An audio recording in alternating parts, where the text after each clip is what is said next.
ঈদে মুক্তি পেয়েছে সানি সানোয়ারের সিনেমা এশা মার্ডার। ইতিমধ্যেই সিনেমাটি দেখে দর্শক প্রশংসা করেছেন সিনেমার নির্মাণের এবং সিনেমার গল্পের, এবং এই সিনেমাটিতে যারা অভিনয় করছেন তাদেরও কিন্তু অভিনয়ের প্রশংসা করছেন দর্শক। আজকে আমরা কথা বলবো এশা মার্ডারের শ্যাম চরিত্রে অভিনয় করে সুমিতার সাথে।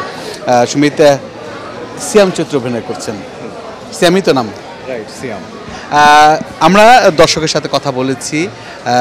দর্শক সিনেমাটির গল্পের প্রশংসা করেছেন এবং বলেছেন যে একটা অসাধারণ গল্পের সিনেমা এশা মার্ডার। অবভিয়াসলি ভাইয়া, অসাধারণ গল্প বলতে কি, এটা পুরোটাই একটা মার্ডার মিস্ট্রি। তো লাইক মার্ডার মিস্ট্রিতে কি হয়, প্রত্যেকটা চরিত্র এবং প্রত্যেকটা চরিত্রের সঙ্গে যে প্লটটুকু থাকে সে প্রত্যেকটা প্লটে অ্যাকচুয়ালি সাসপেন্স থাকে। তো আমি ওই দিক থেকে সিয়াম চরিত্রটাকে ওইভাবে রিভিল করব না, বাট আমি বলবো আমার চরিত্রটা একজন মানে ডাক্তার, হ্যাঁ, সে গভর্নমেন্ট জব করে, সার্ভিস করেন, আর সে একটা মানে ফিল্মে খুবই একটা গুরুত্বপূর্ণ জায়গায় খুব ছোট্ট করে একটা মানে কি বল, যদি বলি যে মানে ইয়ে রাখা আর কি বলে, আই এম সো সরি, অবদান রাখা, ঠিক এরকম একটা ব্যাপার আমার এই চরিত্রটা। কিন্তু আমরা দর্শকের সাথে কথা বলছিলাম, দর্শকরা বলছেন যে সিনেমাটির গল্পটা যতটা তাদের মুগ্ধ করেছে এবং এই সিনেমাটিতে বিশেষ করে আপনার অভিনয় এবং হচ্ছে যে বাঁধনের অভিনয় নজর কেড়েছে। এই যে দর্শকের এই যে ভালো লাগা এবং এই ভালো লাগাটা আপনাকে কেমন করে ভালো লাগায়? আসলে ভাইয়া, যখন শুনি মানুষের কাছে খুব ভালো লেগেছে চরিত্র, তো আসলে চরিত্রটা মানে করাই হয়তো পেশেন্স থেকে, তারপরে এটার ভিতরে প্রফেশনালিজম চলে আসছে। কিন্তু আমার কাছে যেটা মনে হয় যে যখন কোনো ভালো চরিত্র মানুষের ভালো লাগে, তখন আসলে যখন শুনতে পাই তখন অসম্ভব ভালো লাগে, আর কিছু বলার নেই। কিন্তু এবার কিন্তু যদি আমরা দেখি যে এবার কিন্তু দর্শক সিনেমা দেখছেন এবং সিনেমাগুলো তারা কিন্তু বিশ্লেষণ করছেন এবং দর্শকই কিন্তু বলে দিচ্ছে যে তারা ভালো সিনেমা দেখতে এসেছেন, কীভাবে তারা খুঁজে খুঁজে তারা সিনেমাটি নিয়ে জানছেন এবং জেনেই কিন্তু সিনেমাটি দেখছেন। এই যে দর্শকের একটা পরিবর্তন আমরা কিন্তু এবারের ঈদে দেখতে পাচ্ছি, আপনি কি তা মনে করছেন? একদম ভাই, ডেফিনেটলি। আমি যেটা ভাবি যে এটা আমার খুবই ব্যক্তিগত ওপিনিয়ন থেকে আমি বলি যে আমার মনে হয় আমাদের দেশের অডিয়েন্স সবাই এখন যথেষ্ট স্মার্ট, হ্যাঁ, যথেষ্ট। আপনি সেই যদি বলতে পারেন টেকনাফ থেকে তেঁতুলিয়া পর্যন্ত সবাই এখন মানে আপনার 4G ভাইবে চলে আসছে। তো সবাই well connected, well communicated with each other, ফেসবুকের মাধ্যমে বলি, সোশ্যাল অ্যাপ অ্যান্ড এনিথিং, এগুলোর মাধ্যমে। তো সেখান থেকে বলতে গেলে যে ঢাকায় যে ভাইবটা চলে সেই ভাইবটা অ্যাজ ইউজুয়াল মানে ওই টেকনাফ থেকে তেঁতুলিয়াতেও হয়। তো ওয়ার্ল্ড ওয়াইড যে ভাইবটা চলে সেটা যেমন ঢাকায় চলে তেমনি টেকনাফ থেকে তেঁতুলিয়াতেও চলে। তো সেক্ষেত্রে আমি বলবো আমাদের দেশে যে সিনেমা দেখার, যে সিনেমা নিয়ে একটু গবেষণা করে দেখার যে কালচারটা তৈরি হয়েছে এবং সবগুলো সিনেমাকে মানুষ দেখে এবং পয়েন্ট অফ ভিউ ঠিক করে, কিন্তু এই জিনিসটা ভালো লাগে। যে এমন না যে আমি এশা মার্ডার দেখতে এসেছি, আমি কোনো মানে আমি এটার কোনো ইনফরমেশন জানি না, এটা আসলে একটা রমকম ইয়া আইদার মার্ডার মিস্ট্রি, যদিও নামে কিছুটা বুঝে কিন্তু আইডিয়া করতে পারে না। বাট আমাদের এখন কি হয়েছে, এই টিজার, ট্রেইলার এবং এই যে আমাদের সাংবাদিক ভাই বোনেরা বা মিডিয়া যে আছে, আমাদের প্রমোশনাল কন্টেন্টগুলোকে এত সুন্দর করে দূর দূরান্তে পৌঁছায় দেয়, সোশ্যাল মিডিয়া বলি, টিভি চ্যানেল বলি, অনলাইন পুরো প্ল্যাটফর্মের মাধ্যমে। তো মানুষ না আগে থেকে সিগনিফিক্যান্ট হয়ে যায় যে আমি এই সিনেমাগুলো দেখবো, আচ্ছা এই সিনেমাটা কেন দেখবো, দেখি তো এই সিনেমাটা সম্পর্কে কী পাওয়া যায়।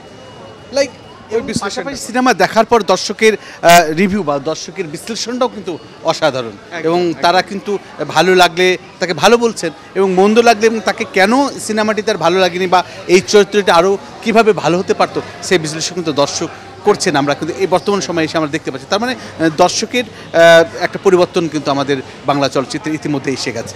একদম। আমি বলবো যে আপনি যদি দেখেন যে লাস্ট কয়েক বছর ধরে আপনি যদি আমাদের ফিল্মের গ্রাফটা দেখেন একটা দেশে তো সব ধরনের, একটা ইউনিভার্সিটিতে, একটা স্কুলে, কলেজে সব ধরনের ছাত্রছাত্রী থাকে, ফার্স্ট বয় থাকে অ্যান্ড লাস্ট বয়ও থাকে।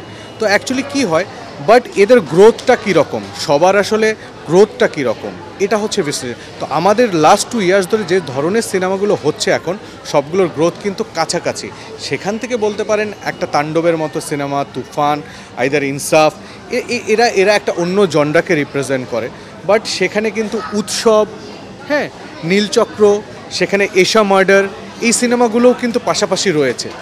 কারণ একটাই যে ভাইবটা, যে উৎসবটা হচ্ছে, এই উৎসবের মধ্যে সবাই আছে, এটা এখন কালচার হয়ে গেছে।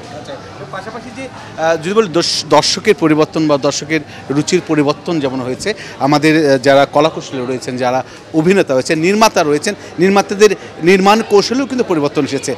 অনুরূপভাবে যারা অভিনয় করছেন, আমরা যদি বলি যে বাঁধনকে আমরা যে রূপে দেখেছি, এর আগে যা দেখেছি সেখান থেকে তার অভিনয়ের পরিবর্তন এসেছে। তাণ্ডবে শাকিব খানকে আগে যেভাবে দেখেছি তার সেই পরিবর্তনটা এসেছে বলে দর্শক গ্রহণ করেছে।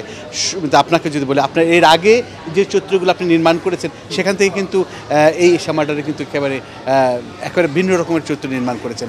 এটা কি এই দর্শক যে পরিবর্তনটা চাইছেন বলেই কি নিজেদেরকে ভাঙছেন? এটাকে আপনাদের অনেক বেশি চ্যালেঞ্জিং মনে হচ্ছে? আসলে ভাইয়া দেখেন কি হয় জানেন, অনেক ভালো জিনিস অনেক সময় ভালোভাবে বলা যায় না। আমার এই চরিত্র সম্পর্কে আমার যে বাধাটা, যেহেতু এটা একটা মার্ডার মিস্ট্রি, এশা মার্ডার কেস, তো এখানে এই চরিত্র সম্পর্কে আসলে যদি যখনই বলতে যাই তখনই আসলে কোনো না কোনো সূত্রটা টেনে সিনেমা থেকে বলতে হয় এটা কেন ভালো, কি কারণে ভালো। তো আমি ওই জায়গায় যেতেই চাচ্ছি না একজন, যাতে মানুষের আমার প্রতি ওই কিউরিওসিটিটা থাকে, আমার ক্যারেক্টারটাকে তারা যাতে একটু চিন্তা করতে পারে, এই জন্য কিছু বলছি না। আর যেটা বলবো ভাইয়া, এটা বরাবরই প্রত্যেকটা অ্যাক্টর অ্যাক্ট্রেসই চেষ্টা করে, not even actor actress, film maker থেকে শুরু করে সবাই চায় যে তার প্রথম কাজটার থেকে তার দ্বিতীয় কাজটা যেন একটু ভালো হয়, সেটা থেকে থাকে না। ঠিক আমার কাছে মনে হচ্ছে যে আমি ডাজেন্ট ম্যাটার আসলে একটা স্ক্রিন টাইমটা কী রকম, বাট আসলে চরিত্রটা কি প্লে করছে পুরো প্লেটার মধ্যে, হ্যাঁ, সেটা আইদার ছোট হতে পারে, বড় হতে পারে, পুরো প্লেটার মধ্যে চরিত্রটার আসলে কতটুকু গুরুত্ব, তো আমি ওইটা বেস করে কাজ করি।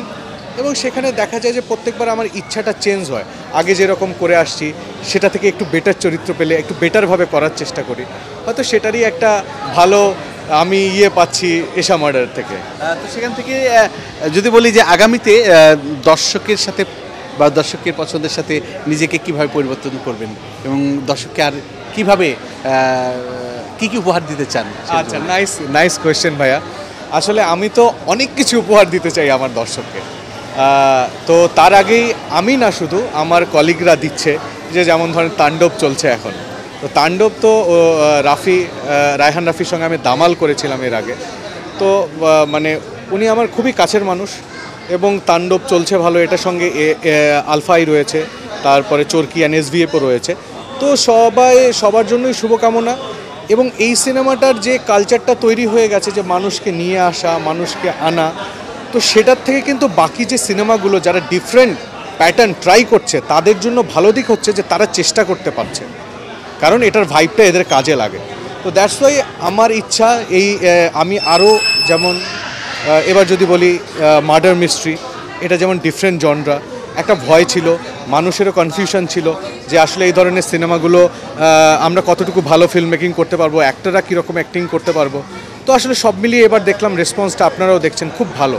তার মানে হচ্ছে এখন আমরা ইন্ডাস্ট্রিতে এখন যে টাইমটা চলছে, আমরা এক্সপেরিমেন্ট করতে পারি, আমরা ডিফারেন্ট জনরা উপস্থাপনা করতে পারি, ডিরেক্টররাও, প্রযোজকরাও, এবং আমরা যারা অ্যাক্টর অ্যাক্ট্রেস আছি তারাও, আমি মনে করি। আপনি কি স্বপ্ন দেখেন আগামীতে সোনালি অতীত ছিল সেই সোনালি দিনগুলো আবার ফিরবে?